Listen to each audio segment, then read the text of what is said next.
Hey everybody, this is Ted Forbes from The Art of Photography, and welcome back to our show called Photo Threes, our weekly show where we take three things that are fairly interesting in the world of photography and bring them straight to you. These come out every Wednesday, and remember to subscribe to the channel. We're doing 3 shows a week now. That fits in with the Threes theme. So anyway, if you want the latest and greatest content delivered straight to you, you can subscribe, and you can even set up email preferences so they're delivered straight to your inbox. But today our topic on Photo Threes is I want to talk about 3 musicians who are also known as photographers, or you could also look at this as 3 photographers who are also known as musicians.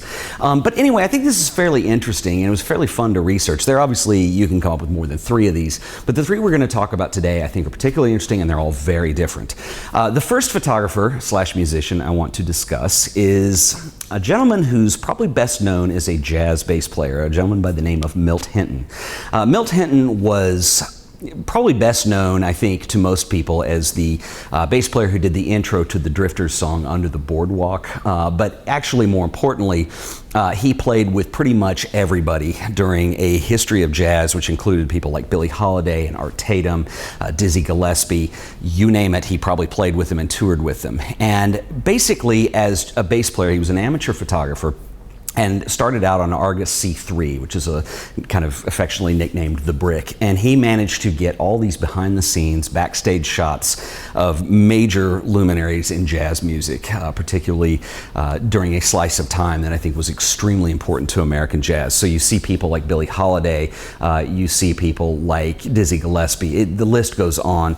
And I think the important contribution that Milt Hinton had as a photographer was pretty much you're dealing with a guy who had a backstage pass really to some amazing jazz musicians, and he provides to the world of photography a view of something that's very important musically that otherwise, if he didn't take the photos, nobody would have been able to see. And Milt Hinton died in 2000, I believe, and left behind an enormous legacy, not only as a jazz bass player, but also as a photographer.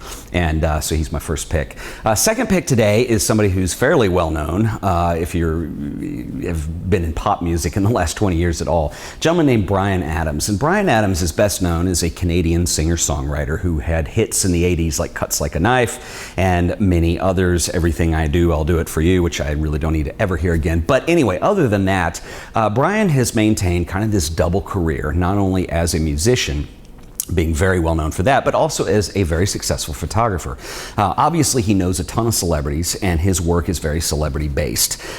It's actually pretty interesting work, I think. It fits right in. He shoots for major magazines, so mostly celebrity and fashion types of stuff, and he fits right in line with the lineage of photographers that came before him doing that. So, you could definitely see an influence of people like Richard Avedon here, David Bailey, and I think at its very best starts to echo probably maybe a dark version of Dwayne Michaels. And it's actually fairly impressive for somebody who has had really 2 very successful careers. So Bryan Adams is somebody that you may not know had a very successful career as a photographer as well, who is also a musician. And finally, the third person I want to talk about today, I think, in my personal opinion, is one of the most interesting.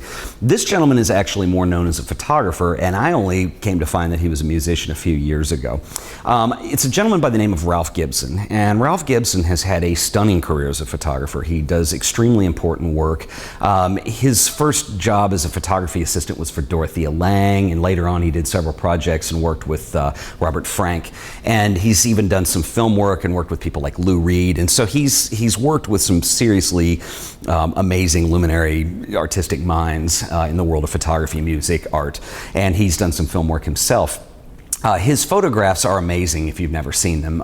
They're, definitely there's a Robert Frank influence there, and they really take it a step beyond. It's almost like these urban still lifes sometimes. I think Ralph Gibson has this amazing ability to find things that are very common. Maybe it's a ready-made object, maybe it's just part of a scene, maybe it's a table that the sun's hitting it just right.